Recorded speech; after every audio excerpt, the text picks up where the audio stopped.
Right. First of all, thank you guys for making the first premiere of this fantastic masterpiece that's very much beautifully told and very, very vast detailed and well researched too. In which case I got two questions that will be directed to Jamie here. First one is since this documentary was made, and imagine if your father would be still alive, how would he ever felt about this documentary since it's made?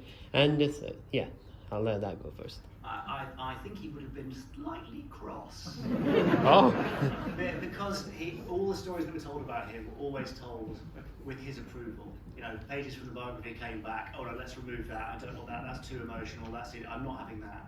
So removing that level of control, and again, as Joy and Linda said, he was all about control in that way, so that would have upset him.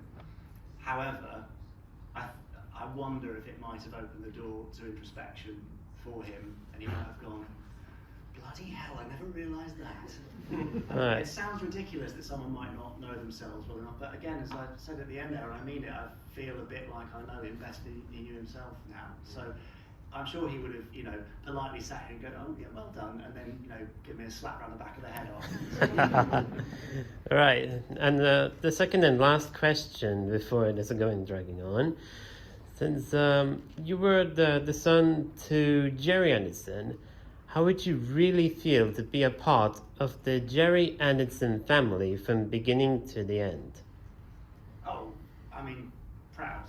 I mean, that's the only way. Despite all of his failings and poor behaviour and fallings out and the bad things that he did in his life, they're massively overridden by the good. And isn't it incredible that someone who had such a tragic life in so many respects has given joy to so many millions of people that, you know, we couldn't feel anything other than proud.